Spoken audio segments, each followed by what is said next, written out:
It's high-speed business at a record pace. Get 70 miles per gallon on this fucker.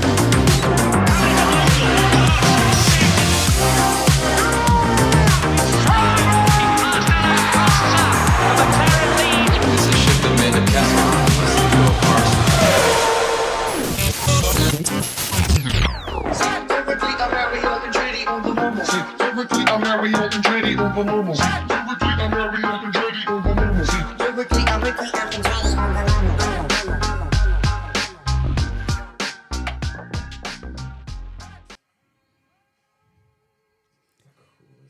I love that Max hasn't picked up on that we're live yet. Are we live? Yeah. We are? What is this? Have you even tested my mic? It's tested. Yeah? Is it? Yeah, we're live. it? We're live, people. Gosh. Welcome. Well, roll call. I'm here. Welcome to the pod. Kyle's here. Kyle's here. Just me, Mike, and Kyle hanging out tonight. Just doing our thing. I was going deep into the meme world. Dude, I'll say this right now. I was like doing some chores after I started the broadcast, and I was thinking to myself, I'm like, I wonder if it just starts and I'm not in the basement, like whether or not Max will have any idea. I wouldn't. I was so locked in. And I was even thinking to myself, do you remember when I first started watching F1, you were like, F1 fans are the most ruthless in terms of like memes. Oh, totally. Yeah. 100%. And we are seeing such a huge spike right now. Yeah, totally. Like Carlos memes are going wild. It's so good. And they're all so good. Yeah. Lando memes are hitting so sharply. The one you sent me, I reposted. You reposted it. Yeah. And it's funny because I was crying laughing too when I watched like 20 times in a row. It is the funniest like clip because you can tell like there's no context, but it looks like the kid must have drank gasoline or something, thinking that it was a soda because he was like using that can for like fluids while working on his car. And he's like, oh, like, what do I do? And then he like runs to the garage doors the most frantic 5 seconds. It's so good. It's so good. Gosh, I was literally crying. I was like, this context is so good. Yeah. Yeah. So I was deep in the meme world. Yes. I could go back if you want me to. I If mean- you want to have a silent episode. Kyle seems like he's here for it. Okay, good. Kyle sends us a lot of memes. I watched all the memes. Yeah. So thank you, Kyle. Always Keeping me up keeping to us date. entertained. Yeah. A lot of my news comes from Kyle's memes that he sends me. Totally. Most of Max's understanding is either learned on this podcast or digested through Kyle's memes. During the week. Dude. No, it's been crazy. It was a wild weekend. It was. Yeah. If you didn't watch the weekend, it was an insane qualifying. It was the nuttiest qualifying. I think the record for the most red flags during a qualifying session ever. Yeah, 6. believe it. Yeah. Holy cow. Yeah. So many. They could not stop. Yeah. And then the race was crazy, It was crazy, but also kind of boring. uneventful, Uneventful, but crazy. but also wild. Yeah. And but like in typical Azerbaijan fashion, it still delivered a dark horse result. Yeah, you kind of Right? predicted it, talking about like Monza being like a dark horse. Right. We don't really know what's going to happen. Could be a toss-up. Right. Azerbaijan, the exact same thing. Yeah, and if Even more so. you predicted a pretty weird podium, Yeah, didn't get close though. I think everyone I predicted crashed out. except I guess maybe you did. No, well, there was only one person who crashed out. Did I predict Charles on pole? Because I predicted Charles as a pole position because Okay. he got it for the past 4 years straight. Yeah, he had a I was massive like, seems run. like it's locked in. Right. No, he crashed. No, he crashed. And then I predicted Oscar to win, Maybe crashed out. crashed. I predicted Ollie Behrman get a podium. Yes. Haas had a terrible weekend. It was a rough weekend. And it was sad. It was sad for me. Totally. Yeah. My prediction went well. What'd you do? I picked Max. Smart. Yeah, very smart. But that was because of off the heels of Monza. I said, this is a long straightaways, cut the wings off. The guy with the most sensitive feet in the world is capable of winning races when they lop the wings off. Yeah, you said something to me this weekend that I don't know if you made it up, but you're like, he's able to put the brakes down on his tires, and if there was a Kleenex under it, he wouldn't rip the Kleenex. Yeah. And I was like, what a visual, but yeah, how accurate is that? He is perfect on those brakes. It's wild because and that's what Alex Albon said on a podcast, was that if you have ever like gamed with a mouse and you can adjust the sensitivity settings, Max Verstappen's sensitivity level is turned up to a full blast. Yeah, he's one of those Call of Duty players that has the sensitivity way up. Yeah, and can just like headshot people with like no scope sniper, like whipping the headshot around. Yeah, how are you doing that? Right, yeah. And that's why no one else could ever drive his cars, because he's got it fine tuned, and he's got it like a southpaw setup. Yeah, remember the kid on Halo video games night? Yeah. Everyone would be having their controller, and then he's like, "Oh, sorry, I gotta like switch all the controls around because I'm southpaw or whatever." It's like green. Oh, it's just like, how about you just play normal? I had an editor. Yeah, and like anyone who edits video you'll speak my language here. And Leo Wilson, I'm going to talk about you. So if you ever watch this episode, this is about you. Yeah. He was like this 18, 19-year-old that worked at the agency that I was the creative director for. Yeah. And he would edit videos, and he was such a YouTube University editor. And he's like, no, I watched this video and it's like so much better if I just like switch the keyboard around so all of my commands are with my left hand, and then I can use the mouse and I don't have to like lift my hand. Yeah, I think so. But anytime I had to adjust one of his edits or help him with something, it's I impossible. would break everything. It's impossible. And I was like, this is why you can't do this. I don't care what some dude on YouTube said. You can't work at an office. It's not a universal language people are speaking. Imagine if someone started messing with Figma and then you went to go help them. No. This happened this last week. It's so annoying. Yeah. I went over. Someone's like, "Oh yeah, here's the prototype on their Figma," and they just had their trackpad opposite. So instead of the one I wanted to go up, it went down, and then left and right was opposite too. And I was like, I can't do anything. You're like, I'm so lost. Do you want to go get your own computer? I'm like, I'm gonna have to. I have to. We'll be here for 2 hours trying to find the frame. Exactly. Yeah. I would literally be like, okay, you're gonna have to give me your project file, and I'm gonna go do this on my machine, because otherwise, we'll be here for 3 days. Yeah. With your setup, it's insane. But that's gonna give Max job security, because Yuki Tsunoda's still trying to figure out the controls. Yeah. Kyle's going so hard. It's so funny. I'm guessing Kyle's like, he's like, hell yeah, we Southpaws think differently, don't hate, appreciate. So we're making fun that of kid. You were the kid at the Halo slumber party.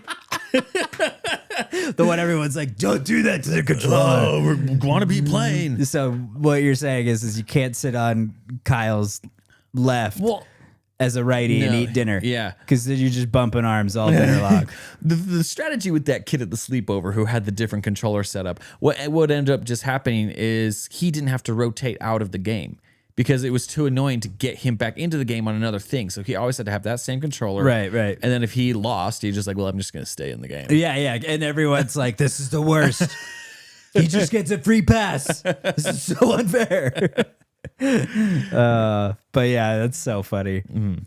So yeah, but anyways, Max's sensitivity level dialed up to 1 billion, like we said. Yeah, he can push the brakes down on a Kleenex and not rip it, but stop the car. And I have like a hot take. What's the hot take? Like maybe my allegiance is pivoting.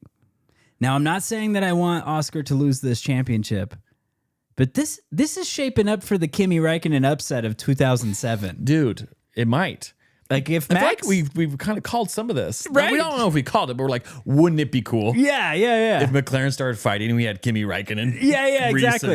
Yeah. If Max wins his 5th championship this season, it will be the most epic thing ever. Because this McLaren looked like they're like, falling nowhere apart from the inside. Right. They look nowhere all of a sudden. Yeah, they were so strong. And then, they're flopping, they're crashing, they're running bad strategies. I don't know if they're running bad strategies, but well, I mean, the I stupid can't tell swaps strategies. and stuff. Yeah.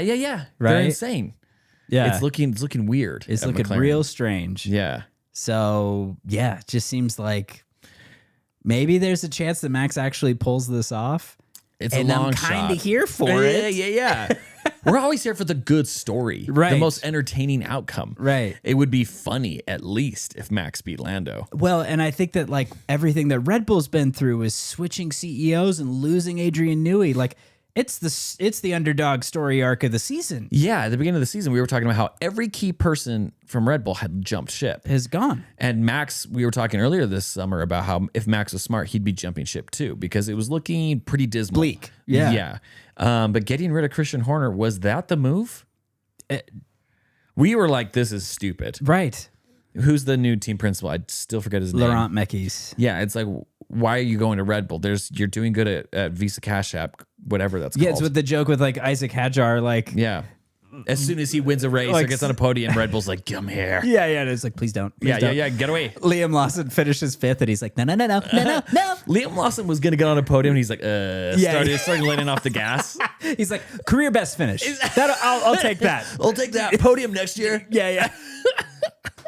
So I just want to guarantee a seat for next He year. just started not at feeling the Red Bull Helmut Marko, team. Darth Marko, like, yes, come to the dark side. He started leaning back. And he's like, Yeah. He unzipped his race suit, and it was white on the inside.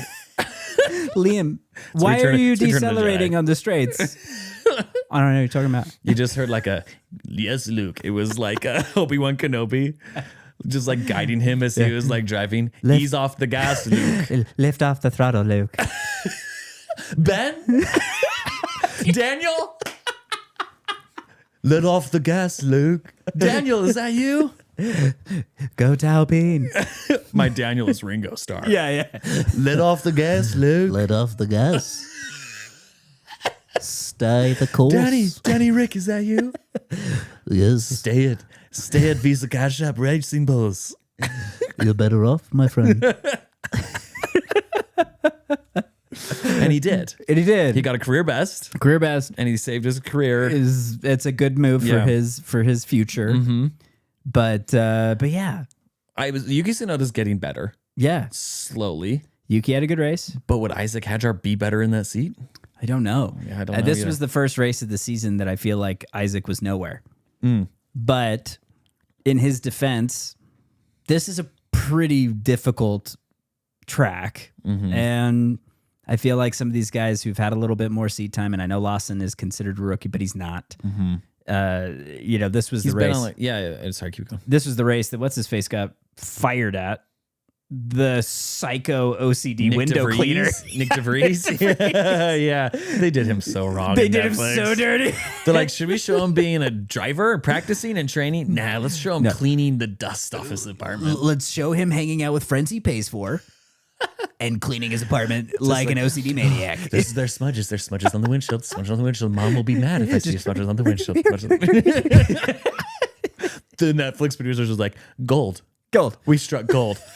All we need to do is have this guy kicked off the team and have Daniel Ricciardo come in, and we have a killer season. Was it Matchstick Men that is like the movie that Nick Cage has like OCD?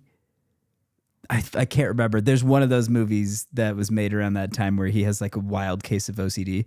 And he like talks about It's not adaptation, is it? What's the one where there's two of him? I think that it's not that It's not movie that either. one. I think it is Matchstick Men. Okay. But like he's like smoking a cigarette and like cleaning his glass table like underneath it, and he's just like going sick, like nuts, and he's like I clean until I go crazy, and then I think about killing myself. But then if I kill myself, then I think about the blood that I spill all over the things I just cleaned. Yeah. And it's like this wild, you're like, oh my gosh, Yeah. that is a dark path. That was Nick DeVries. But anyways, that's Nick DeVries at Yeah. Netflix. He got help. He got help. Yeah. He left the Red Bull organization and got help. Yes. Liam doesn't want the smoke or drink. So he's trying to hang back. He's trying to hang back. He's Yes. waiting until next year to get a podium, Yes. which is a very bold move. But because like they would take him back to Red Bull, and here he just left. Right. Yeah, Yeah. wouldn't that be weird? Uh, What if Lawson went back to Red Bull? Oh my gosh. I would. The whiplash. Yeah. Yeah. So Okay. So anyway, Lawson had a crazy good weekend. great race for him. I can't remember who finished second, but but I remember who finished third. Well, when the Ferraris aren't competitive, Right. and when the McLarens are out of the way, Right. George Russell can just like walk right up. Yeah, exactly. Not exactly passing for the win. No, but you passed a Williams. yeah, Good job. tire strategy, So insane. and you end up second. Good job. Yeah. Good job. But no, Baku is an insane street circuit. I forget how sharp the corners are. Right. And then how tight some of those little alleys are. They're freaking alleys. When they go past the castle, it is so tight. It is so tight. Yeah. You've never seen anything like it on any other circuit. Yeah. And it's crazy. But also awesome that they can still go at that speed through that street circuit. Monaco, no, you can't. Yeah. There are some like really cool fast corners in Monaco that are amazing to watch the skill. But Baku is just next level, kind of cool. It is just, and I love that what they've done is they've paired sections of the track where you could never overtake with massive highway width straightaways and corners. Yeah. So that way there's overtaking opportunities.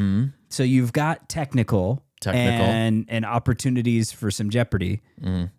And you've got passing zones. And you got racing going on. Yeah. Yeah. So it's not just limited to being like bulls in a china shop, but you have passing, you have racing with some bulls in a china shop. And that's just like the best of both worlds. And balancing that is crazy. But yeah, during qualifying, just to talk about that briefly. Yeah. And if anyone in the chat can recall this, I don't remember a previous Baku Azerbaijan weekend that has had rain ever. Okay. I believe this has been a dry race since it was introduced. It's like in the desert, right? It's on the Caspian Sea. Okay. So Eastern Europe. Okay. And very beautiful, right? Very Mediterranean-like Yeah. for Caspian Sea area. But anyways, the amount of not being able to hang in just slightly damp conditions in qualifying was crazy. It looked like the better drivers, even like you might say, like the Oscars and the Charleses, that just went straight into a wall. Right. Like they weren't like you watch the onboards and their hands are turning. Yeah. But the wheels seem like they're going straight, Going nowhere.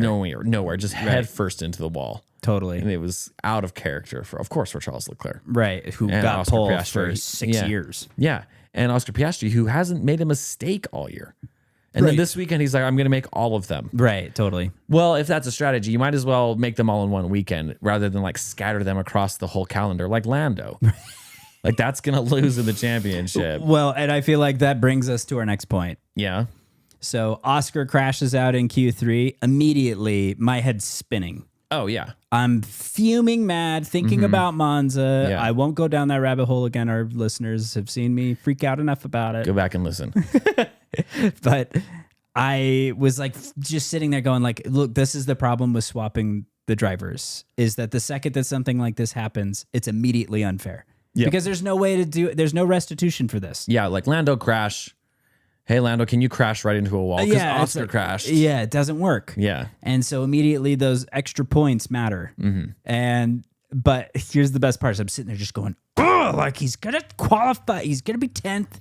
Yeah. And Lando's going to get pole. Yeah, and then Lando's going to have a clean victory. Yeah. And the championship is going to be that much tighter again. Exactly. And it was just like, gosh, this is the last thing. And the qualifying ends, and I'm like, Lando is only one position away. Yeah. There's he only did one it. car between them. Yeah, that was my experience too. I was like, oh gosh, okay, well, I don't have to worry too much anymore. Yeah. Okay. Well, that Yeah. worked out. Yeah. Lando, you had your shot. You had your This shot. was the biggest opportunity of your year, possibly of your career. Right. And you didn't nail it. You didn't get, You didn't deliver when like you really needed to. like, even fourth. Yeah. Like, even just like Get two in the top positions four ahead because from where he was. Yeah, you'll get ahead of whoever else is up there. Williams, you'll get ahead of Lawson. Right. You have the speed. You have the McLaren. This is the car. Yeah. And Oscar, But no, back- Oscar and him had been top at least 4 or 5 for every session for practice and everything. So getting to qualifying, it was expected that McLaren would still be strong. So the fact that he didn't deliver in qualifying was surprising. Yeah. But then in addition to that, now I get it, not a lot of passing in the race in general. There wasn't a ton of just overtaking throughout. Yeah. But to finish and only get 6 points, Yeah. I'm like, okay, well, I mean, I guess the deficit between the two drivers is shrunk a little. Yeah. But I mean, best case scenario for Oscar, like best, like Oh, yeah. When he crashed out in Q3, Yeah. you knew he was freaking out. yeah. He's And like, when oh, crap. and There when goes the championship. I got to be on my game every single weekend. Right. Even more so. The pressure just leveled up. But after Lando doesn't qualify well, he's like, okay, not as bad. This isn't worst case scenario. Right. And then Lando doesn't do good in the race. After he crashes the first lap, Right. he's like, okay, this is still Best case scenario for me. Yeah, like my teammate choked today, and that could not have been a better situation for me. Yeah, And for sure. I guess I'll take that I lost 6 points in the championship today. That could have been 25. That could have been huge. It could have been a massive game. Yeah, he dodged a massive a bullet. huge bullet. And that's why I'm like, look, I'm cheering for Oscar. I really am. It's blatant. But at the same time, the Max Verstappen story arc has got me intrigued. rad. It's Be got so me rad. intrigued. I mean, if anything, it'd be fun if Max won. Right. Just because of the story would be crazy. Right. It'd be fun if Oscar won. It would be fun if Lando lost out by 1 or 2 points from the fastest lap points that he didn't get. Yeah, the thing that I they want took that away. also to somehow be interwoven into that story. Right. Max wins the championship. Lando loses to both of them by like a few points that he would have gotten if he had fastest lap. Yeah, exactly. That would be so It great. would be the arc Just of all poetic arcs. and wonderful. Yeah, totally. Yeah. But I'm stoked if Oscar can win and Aussie as a champion would be really It'd be rad. huge. It's the first time. And someone who's actually deserved Or it. wait, maybe not the first time. I'm not saying Lando doesn't deserve it, but Oscar has been crawling his way towards this championship all year. Right. With like McLaren seeming like they're working against him Well, and so and pretending like they're not. I have a thing. Yeah. There are You got a theories. thing, huh? There are theories Yeah. that this is sabotage on Oscar.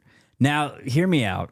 Because like conspiracy theory. I'm not like crazy into conspiracy theories, but look, But we like a good F1 conspiracy. well, and look at it. It's not like McLaren's. Aliens. It's not like McLaren's giving us any reason to have conspiracy theories about what driver they're favoring. Why don't we race in Egypt? Because we don't know who built the racetrack. Who built the pyramids and the track? Who they don't even know. Nobody knows.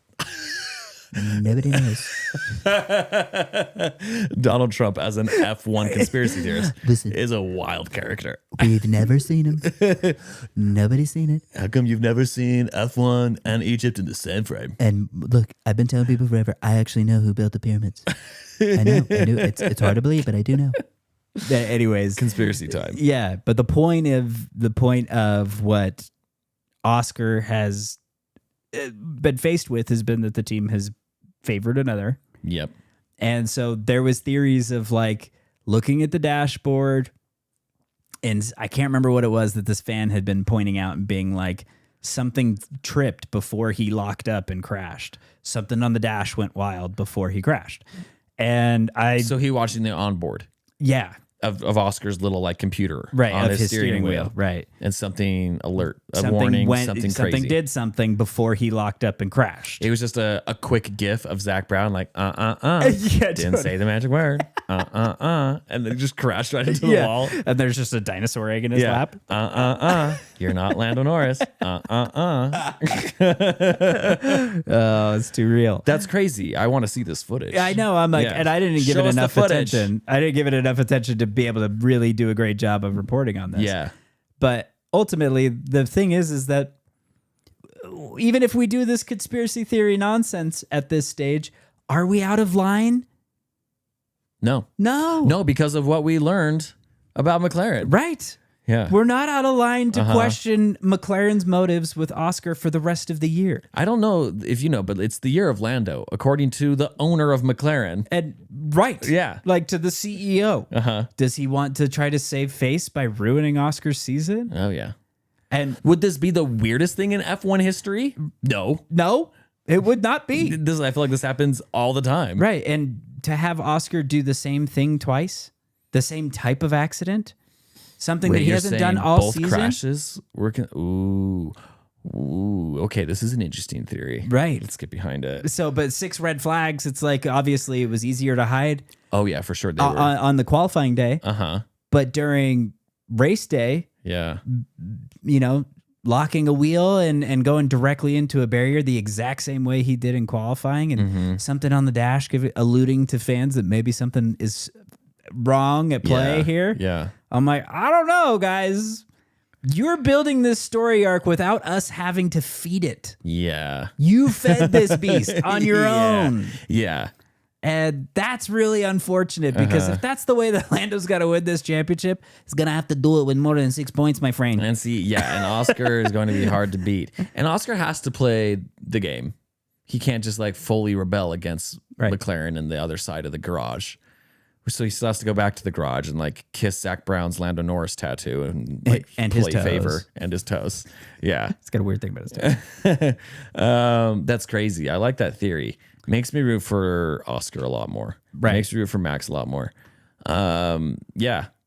That'd be crazy. It's very interesting. It is very interesting. Nevertheless, we still are, unchanged in our desire to make it so Lando doesn't get this title. Yeah. But it's, anyway, I think the other part of this weekend that was very cool and is obviously the big talking point as we started with is Carlos. Yes. And the fact that Carlos Sainz gets his first podium with Williams before Ferrari gets a podium at all this year. Yeah.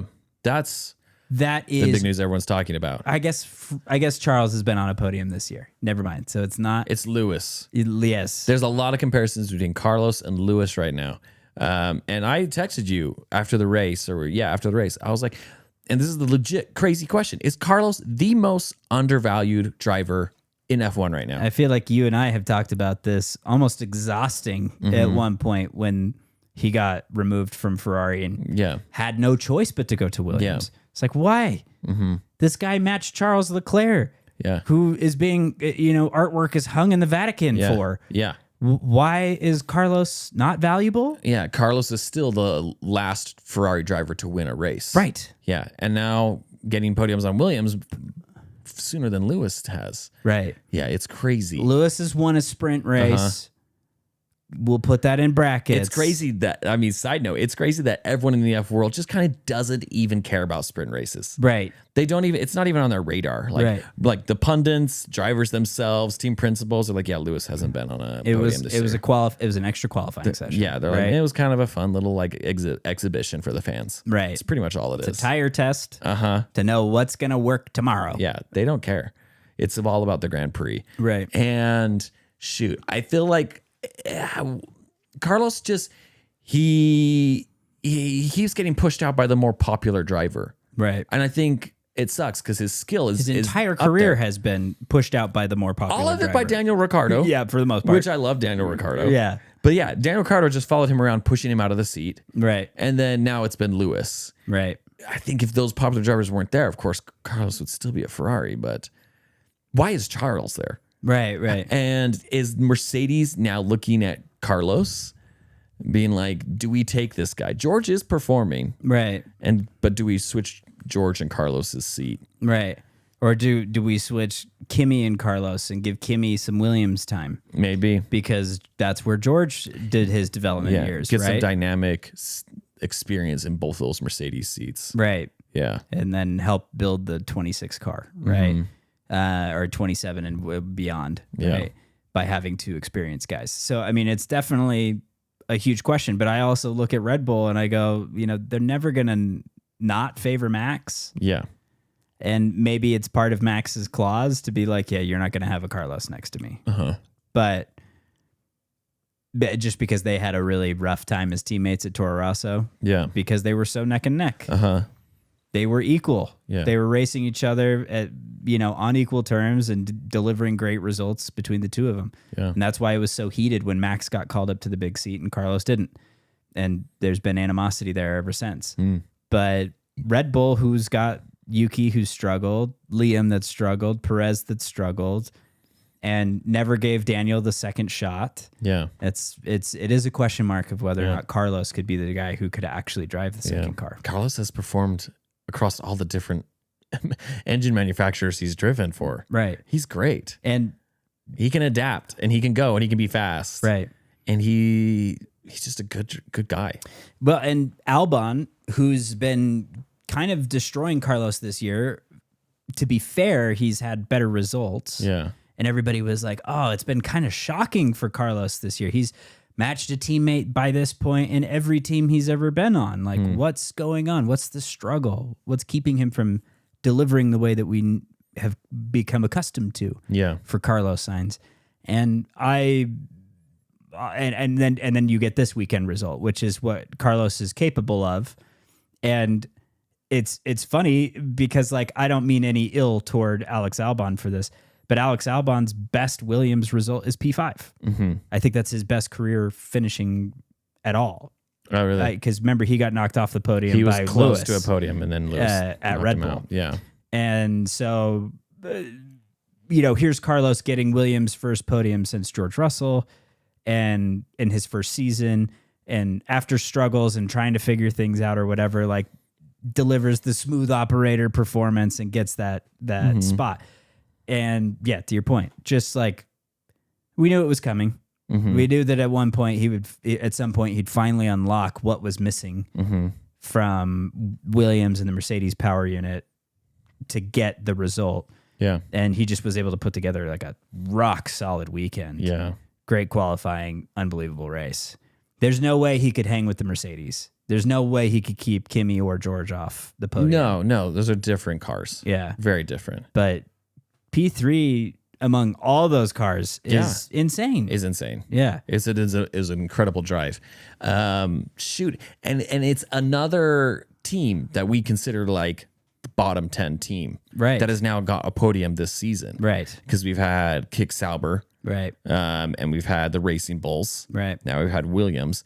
Haas. Yeah, I'm just waiting for that Haas podium. Guys, come on. We're up there. We had a very, very sad weekend. Right. It wasn't good. Yeah. But no, there's these opportune moments, and it just shows, there's some great drivers out there. Right. I feel like the pack is closer than we give credit for. Oh, yeah. It's a very competitive bunch of teams right now. I mean, hugely competitive. Well, and the qualifying times for Q3 were all really close and tight like usual, except for Max. Who's a freak. Yeah. It was half a second faster than everybody. I'm like, where did he pull that out? No one else could go faster than that. Again, proving why he is who he is. Yeah. So insane. Why do you think Carlos Sainz is so undervalued? Is there something that like I haven't considered? I mean, is it just the fact that like a more popular driver happened to be available? Yeah. At the time that he was like his contract was up in the air. I think that no matter what happens in your F1 career, the first your introductory season or seasons plural against your teammate are going to be the things that people are going to eventual value, right? Like so being Max's teammate and then being overlooked for the Red Bull seat was already a struggle for Carlos to then gain momentum with the press, to gain momentum with the paddock of being like, I was matching Max. Yeah. I was matching and sometimes better than Max. They just chose him over me. Yeah. Because he was younger. That was the point of this. And also the Verstappen power in Red Bull, as we've seen, is crazy, right? Like Yas and Max hold some kind of crazy weight over Red Bull. Yeah. But Carlos, I think, then went to Renault, which was definitely not a Red Bull at the time that he went there. Yeah. Got bumped by Daniel. But he didn't want to race for Red Bull anymore. He's like, well, if I'm never going to get my seat there, then, and it's going to be Max and whoever is going to be the second car, then I'm going to go to another team. Yeah. And I don't think he saw himself getting booted. Like Daniel wasn't leaving Red Bull as far as his mind's concerned. Yeah. Right? But Daniel was a huge get for Renault. Yeah. So he gets bumped. And then it's like, okay, now you've been unseated. You were, they forgo you as a choice in Red Bull. Yeah. Then you get bumped from Renault. He goes to McLaren and almost wins a Grand Prix in Monza when Pierre wins. But like helped build the car. It was so strong after that. And again, it's like, that's when he got noticed by Ferrari. So the first time to get a big seat. Yeah. But then who was his teammate?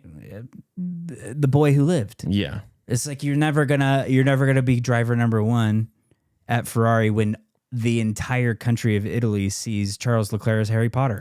Yeah, and again, remind me, why is Charles Leclerc so popular? Because of Jules Bianchi, who was supposed to be a Ferrari driver but died in an F1 accident. Okay. And so that is a tragic story. Yeah.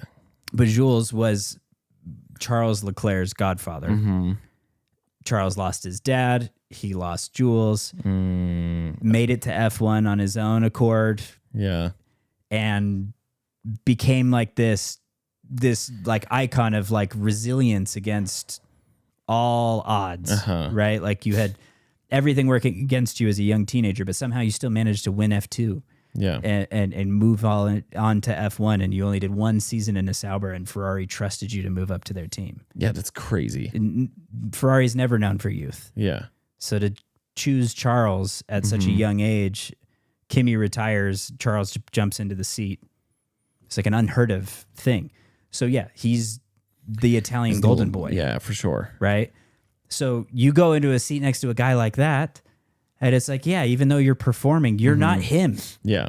Your dad didn't die. Your godfather didn't die. There's no emotional story. No. Your dad's a rad rally car racer. Yeah. But you still got him. It's crazy because I think of like Carlos Sainz. I'm like, yeah, his dad is a rally car champion. His dad is famous. Like he has like the stock. Right. He has the backing. Like everything is going well for him.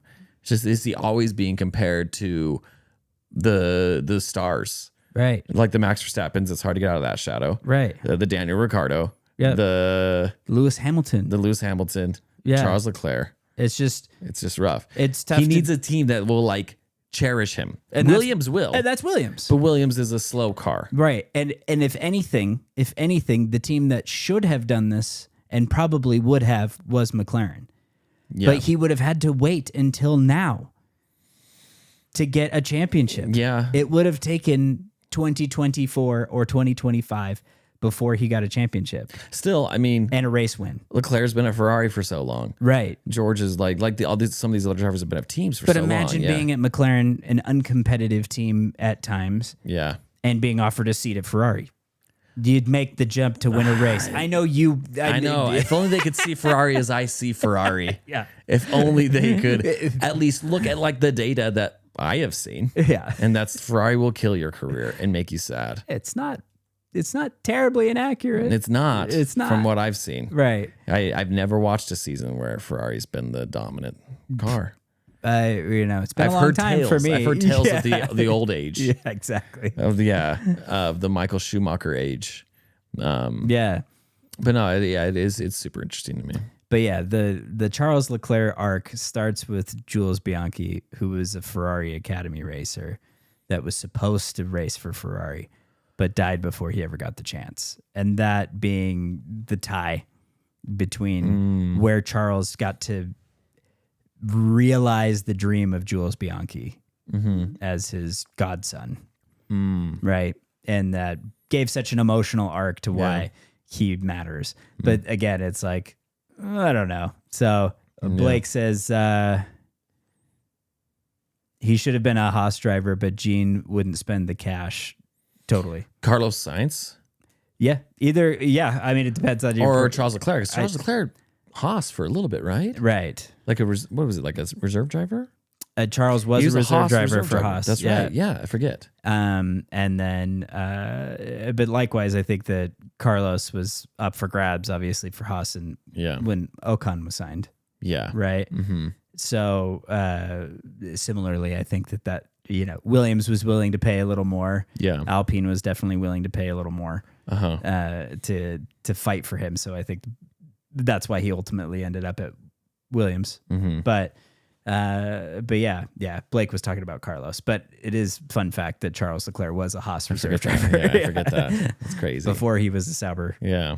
But Alfa Romeo. Yeah, no, Carlos has a crazy good weekend. And I still I don't have a driver that I am like diehard fanboying over. And I have teams that I really like. I have Haas. And I hope Oscar wins. Right. But I'm liking this Max narrative. But out of nowhere this weekend, I'm like, dude, Carlos Sainz. I've always liked Carlos Sainz. Right. Now I'm like, do I really like Carlos Sainz? Like, I want this because I'm like, yeah, he's just been looked over so much.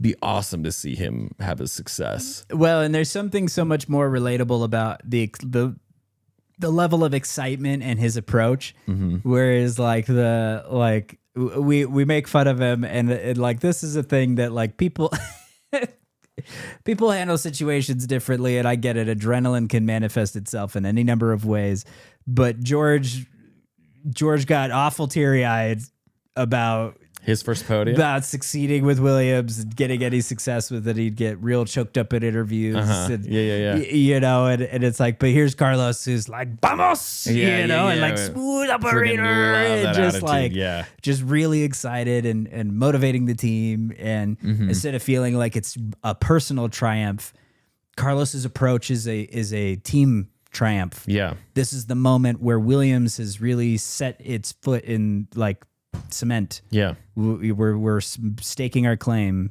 now. Like, hey, we're back. We're making a car, making a difference. Yeah. Look for us next year. We're climbing this ladder, and I'll be back here. Carlos Sainz has such a cool mentality. I was listening to his interview with Beyond the Grid, and he was talking about his like appendicitis. And he was giving a lot, like when they're like, oh yeah, and you healed. And he's like, it's amazing what the human body can do. He's like, 6 days before that race, I was like in a bed and couldn't move. He's like, I give all the credit to my team for like coming together, helping me like figure out best ways to like heal and like make sure I was recovered enough for the race. And he's like, and I also give credit to myself for like, you know, all the dedication and the work that like I put myself through. And I was like, I like the order and I like both of those components. Like I like they like, first off, it's like, this is a team thing. And second off, like, yeah, I'm going to give myself credit. Like I am good and my team is really good. Totally. And I think like that mentality, bringing that to Williams is awesome instead of crying. Right. Instead of Daniel and Max in the background laughing at you as you cry. Right. That clip is so good. It's so good. But yeah, and again, like to your point, I feel he's good at being a team guy. And like I said, the reason that Daniel came to McLaren and the car was capable of winning Monza, I feel like, is Carlos's development in the car and his dedication to McLaren and working with Lando and getting it somewhere, right? He's already proven that he can be a guy that builds a team. And so when Williams saw that, when James Vowles saw the opportunity to get Carlos to come to the team and be like, yeah, let's build this car. Let's go make a difference and an impact to, win this season or get somewhere, right? Like, let's take this first season as a stepping stone. What can you help us develop? How can we push this forward? What have you learned in the past from building another team that you can bring to us? Yeah. And now you've also worked at Ferrari, who is, whether or not winning races, is still a top 3 team. Yeah. Do you see Carlos Sainz as kind of like a Sebastian Vettel type of guy? Sebastian is kind of like a mechanic. Yeah. And do you think Carlos Sainz is similar? There are drivers that like don't really know anything about the car. Right. Carlos Sainz seems like he might. Yeah. Like his dad has to know everything about a car because they break down in the middle of the car and he has to like fix it. Right. And I think that that's part of being the son of a race car driver is that like you kind of inevitably will know things. Plus, I think that like one real quick side note that I just think is the best is that there's a clip, but it's a vintage now. It's because it's so old. It's back when they used to do 6 drivers in a press conference at once. Yeah. And they asked, we need those again. Yeah, but they asked all the drivers what they drive. Right. And they go through it, like Rosberg talks about his SL Pagoda Mercedes and like they're Lewis, all listing the most crazy expensive cars. Gaudy supercar, ridiculous. Lewis has everything a Pagani. An F1 driver should be driving through Monaco. And they get to Carlos and he's like, I drive a Golf. A Golf. I drive a Golf. It's a GTI, but he makes it sound even worse by calling it a Golf, which is so funny. And he has shown up to races in a Golf. Yeah, I think still got it. I think like driving for Ferrari was the first time he was like seen driving Ferraris around. Right. They're probably like, no, you have to drive a Ferrari. You Don't can't dare drive that German car totally into Monaco. Yeah, it is not okay. Yeah. But it also is part of what I would consider that mechanic, that race car driver, a true car enthusiast guy. Yeah. Where like that's what he's chosen to be like his daily commuter or whatever, right? And so I think it does paint that picture of like, yeah, he knows a little bit more about the car mechanically than probably most F1 drivers who are using just feeling to describe what they need from the car. Yeah. Which Daniel admits. Daniel admits that he's a feeling guy, not a mechanic. So he's not going to tell you what spring rate he needs. He's just going to tell you whether or not it needs more turn in the middle or not, right? And then that's for an engineer to be able to interpret. Forgive me if I say this wrong, but Sahil commented and said, "What's up, Sahil?" Yeah, what's up, Sahil? Thanks for commenting. He said Carlos Sainz at Williams is everything Ferrari fans was hoping Hamilton would be, which is so on point. So accurate. And Blake said, and I didn't know this, I guess Red Flags podcast can't stand Carlos Sainz, which makes me hate them so much more because I know they're that, like, we don't like sexy Spanish men that are good at driving. Yeah, we don't Who like are good on teams. We don't like guys with big noses and it's like the guy's got a big nose. I don't know. I was just trying to make a parallel there, but maybe he's mad that his hair's more perfect than his. Nah, they love the old George Russell. Is that their guy? Yeah, I don't know. We can start making up things about Red Flags podcast because neither of us know anything about it. No, we don't. We don't know anything about it. But Henry, the Haas chap Wallace has joined. He says, "I hope I made it in time." You did. You did. We had a little late start, so yeah, you're good. You're good. Here. You made it happen. Are we done talking about Carlos Sainz? Yeah, we can move on. I mean, we're never done. We're never done. Carlos. It seems like some of these teams that are from like the bottom of the pack, like they have these spurts of success during the year, and then they just kind of go back to like their slump or like where they were racing before. It'd be fun to see one of these teams like spark up and like stay up there, stay more consistent. Right. I don't know if Williams will be able to do that. I want to see Haas do that for sure. Definitely. Yeah. I think that one of the things that we're getting to at this stage in the season is we're getting to that convergence point, right? So if you remember 2021, it was pretty mixed, right? There was some Lewis dominance, there was some Max wins, but as we got middle toward end of the season, those cars were dead heat. Yeah. They were equal terms, right? Max was getting pole positions and trading off with Lewis week in and week out, or Max was trading off with Lewis. So I think that we're seeing that convergence point because now we're rolling into the next regulation next year.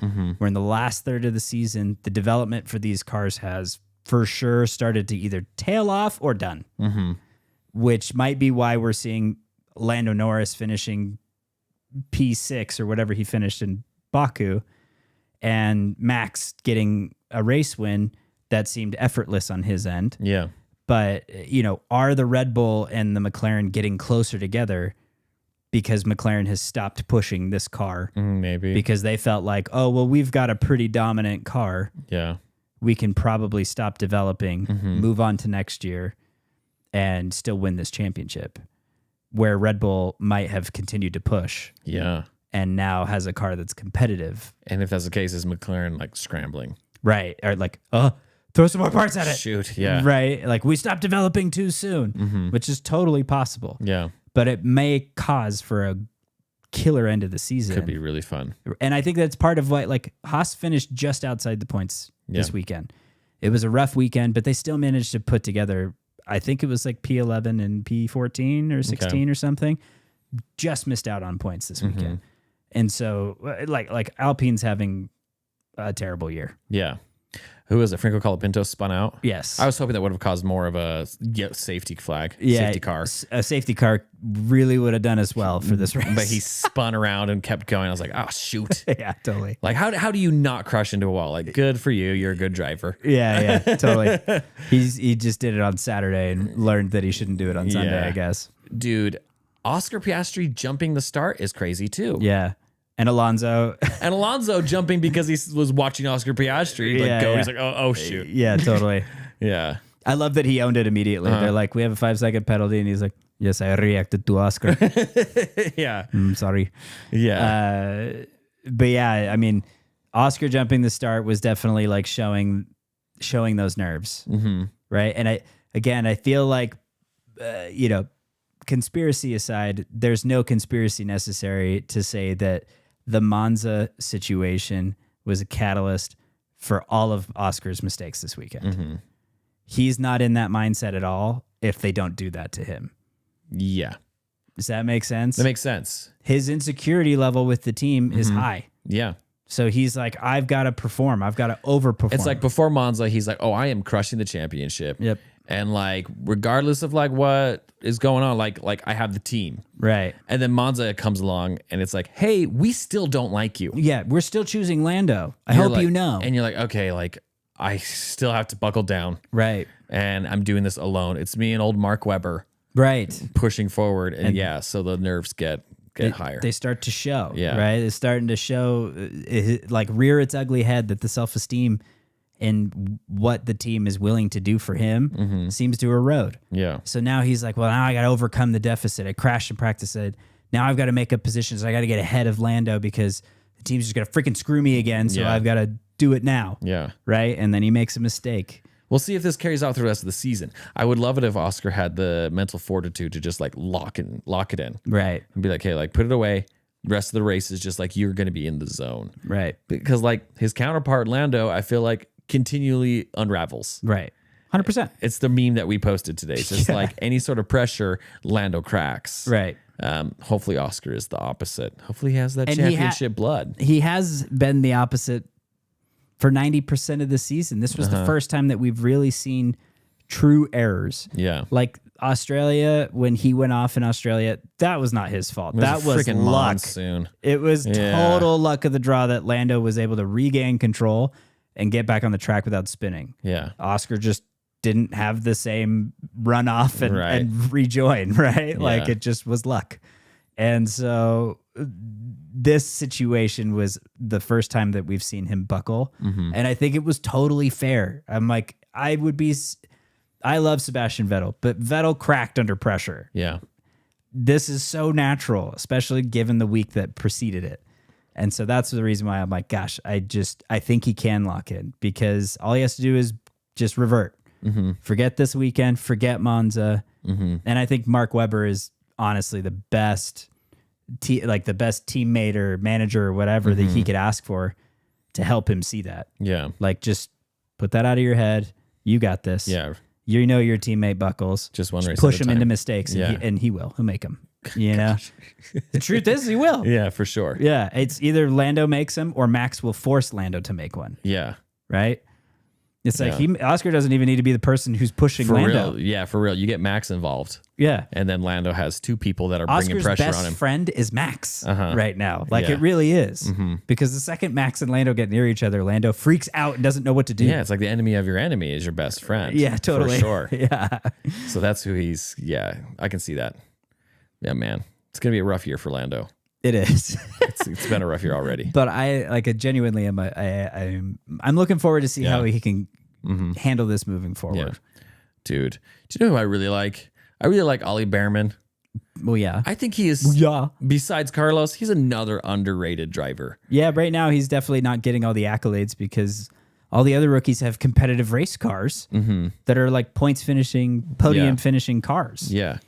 And he keeps getting borderline Q3 top 10 finishes week in and week out. Yeah. It's rare that he's not right there on the cusp. And I haven't done any research on this or data, but it feels like this.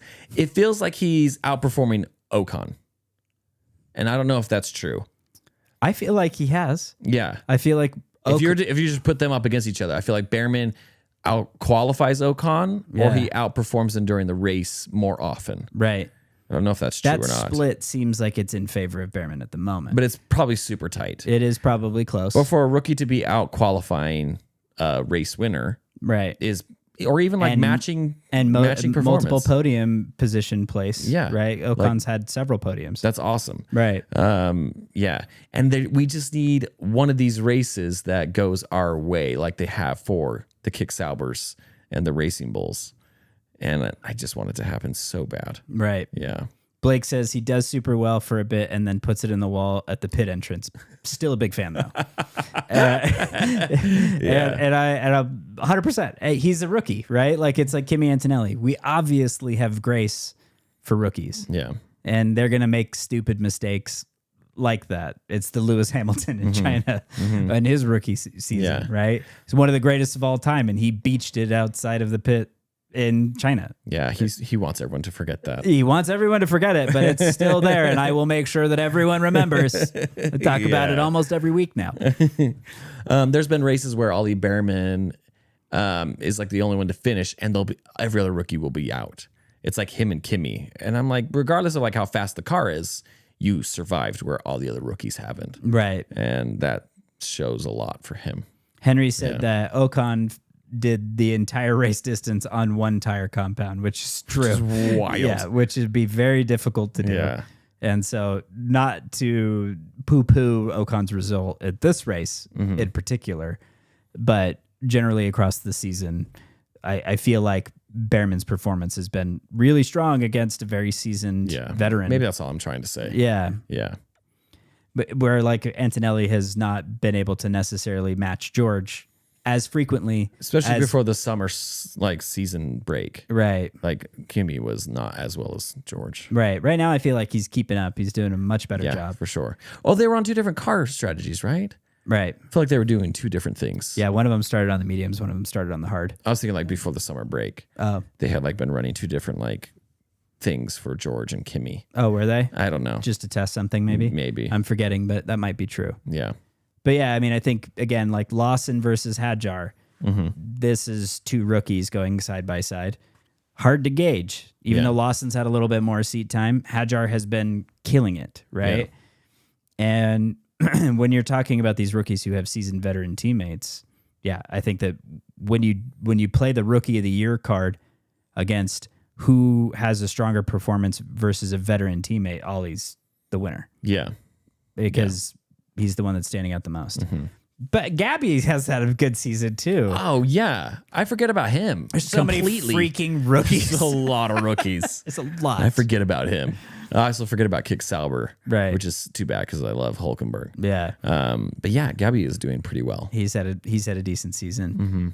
But yeah, it's been a wild season. I'm very curious to see what happens from here, and that includes, some of the driver pairing shifts and re-signs and whatever, because that's quiet at the moment, but it's still not necessarily fully decided among. I mean, is things. George locked in yet to Mercedes, or have they still not signed him? I mean, I'm gonna roll my eyes at that. I'm sure that they've said that he's committed, right? Didn't they say that? They might have.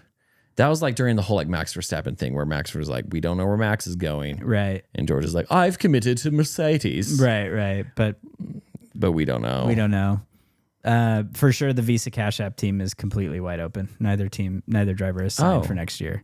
Okay, because they want both of them in Red Bull. Well, that's part of the challenge right now, right? Is that it's the weird dynamic. Helmut Marko's like, "Can we get 4 cars in the Red Bull team?" But I mean Visa Cash App RB because their car's better. Can we just paint the Visa Cash App car the Red Bull livery? Should have just done that. Can we just stop pretending? Yeah. Please. That's his pitch to the FIA. Yeah. Can we just stop pretending these are different teams? Yeah, the FIA is. It would really help us out with like merch, jerseys, race suits, hats. It'd really help us out if we could just brand this all the same.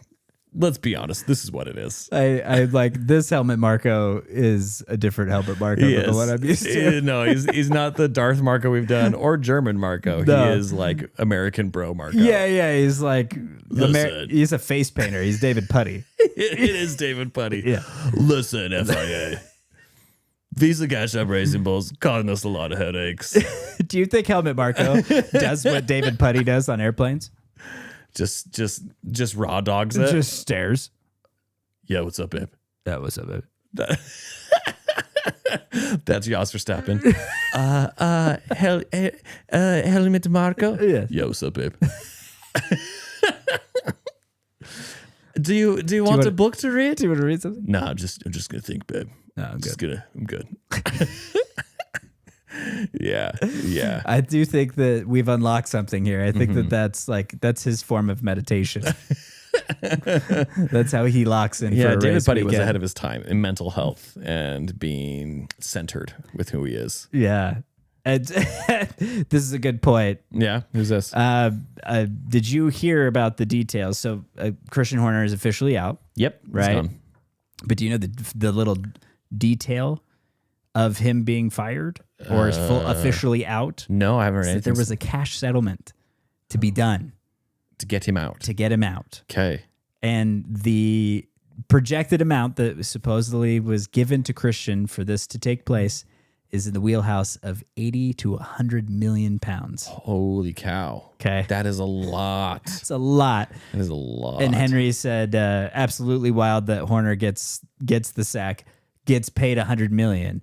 I'd get fired if I got that. We all would. Yeah. Yeah. Yeah. Go start your own Formula One team. Yeah. Holy cow, dude. That's wild. That's a lot of money. And That's it's a only lot of now money. 9 months until he Until can he work starts for it- another Until F1 team. Until he joins Cadillac. Exactly. 100%. Do you really think so? Oh, yeah. You think so? I thought they had their team yeah. locked.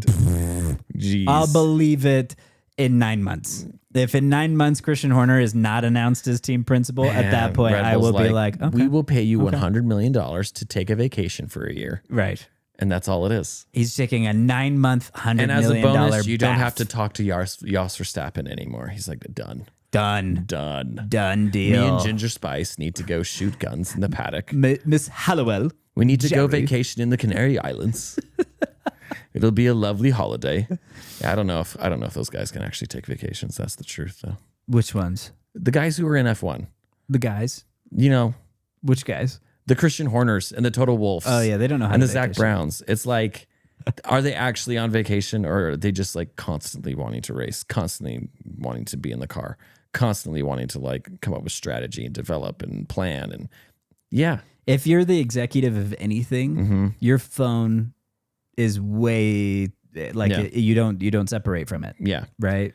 I can't imagine that a race team principal or executive of any kind really gets a break. yeah. Their phone is just But right I think there. they freaking love it. Yeah. I mean, because they're also on the road. Like, it's hard. Like, musicians will stop touring because they're like, it's too much. Right. You'll have drivers that'll quit, like Sebastian Vettel. I want to spend more time with my family. But you just have some of these certain personalities, and they will just push themselves. Like, they have to travel with the team. Right. It's just as grueling Right. in some instances for them. And they just love it. And they do it for longer periods of time. Like Christian Horner was there for so long at Red Bull, way longer than drivers' careers. I can't imagine that guy is enjoying time off. Right. Yeah, like he just wants to get back, like chomping at the bit to get back. Yeah. It is like a race car driver. He's like one of the goats of team principaling, Oh, yeah. right? And you can't imagine that somebody just turns that off and says, I'm going to go to Bora Bora and not talk to anybody Yeah. for 9 months. Uh-huh. Yeah, okay. Yeah. So I'm with you. I think that's a really good point. Yeah. That's an interesting mindset for sure. Yeah, but in that timeline, Christian's behind the scenes at Cadillac, making sure that they have a fast car for next year. Okay. Let's see.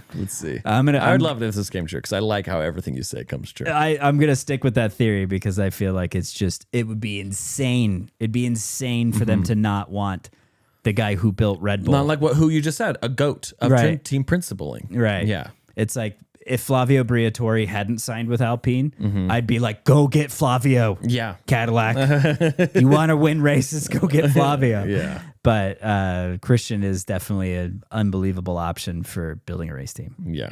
So look forward to being right in 9 months' time. What are we at? We're at an hour. Oh, sweet. Sweet. Okay. What's our next race? Singapore. And when is it? And it is the 3rd to 5th of October. That's coming up. It is not this weekend, But the next but weekend? the weekend after, I believe. So Okay. we've got 1 week off, and then the sweltering heat and humidity of Singapore. This is where we always hear the stories of drivers that and how many kilograms they lose during a race, Yeah. and how much training they have to do. And we get clips of them riding bicycles in saunas, Yeah. with like oxygen masks strapped to their face. This is our favorite Netflix episode to see lots of dudes getting into ice baths. Yeah, this is the one. Yeah. Singapore seems fun. Yeah. The night races are great. And I feel like this race could be really great this year. Yeah, why so? Just because Singapore does tend to, again, a street circuit, It's another- walls are close. Another crazy street circuit. Yeah, so like if you make a mistake, you hit a wall. It's Yeah. not a slide off the track and come back on and you're good. How many of these final races are kind of like narrow and crazy? So Singapore is street circuit. Circuit of the Americas is the complete opposite, right? Like you go off track, you're fine. Oh, yeah. Then We have it Mexico. is Mexico. Mexico's a little bit of both. There's runoff area, but there's also some walls depending on where you are on the track.